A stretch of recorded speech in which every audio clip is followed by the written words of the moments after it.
Vladimir Putin loves to draw red lines. He warns the West to cross them and face consequences. Aiding Ukraine, red line. Sending weapons, big, scary red line.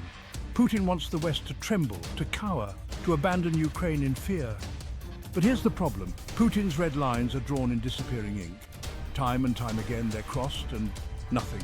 Remember when providing Ukraine with long-range missiles was supposed to trigger World War III? Ukraine's been using them for months. Putin huffs, he puffs, but the apocalypse never comes. This isn't just about Ukraine, it's about a pattern of empty threats designed to intimidate. Putin mistakes bluster for strength, forgetting that real power doesn't need constant reminders. The more he cries wolf, the less anyone listens. Remember when Putin swore that annexing Crimea would usher in an era of prosperity?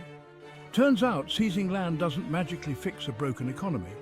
Or when he promised a swift victory in Ukraine, over a year later his military operation looks more like a masterclass in incompetence. Putin's playbook is predictable. Make a threat, hope it scares everyone off. When it doesn't, pretend it never happened. Repeat. It's the geopolitical equivalent of that kid in school who threatened to tell the teacher, but never actually did. The problem is, this strategy only works if people believe you.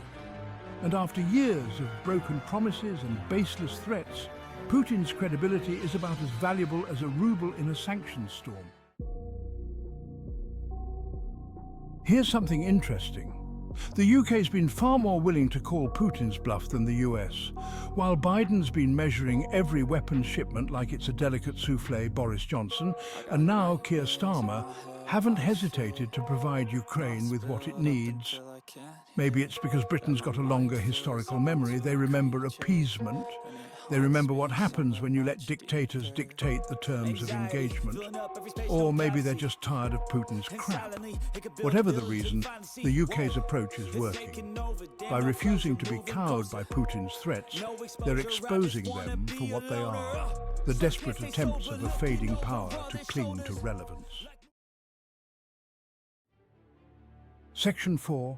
The Ghost of Appeasement. The year is 1938. Hitler's on the march, demanding territory, making threats. The world, desperate to avoid war, gives him what he wants. We all know how that story ends.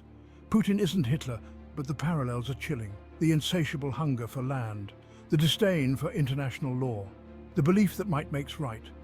The West has walked this path before, and we swore never again.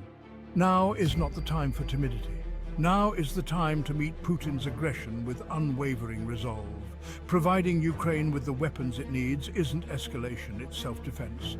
It's sending a message that the world will not stand idly by while bullies try to rewrite the map in blood.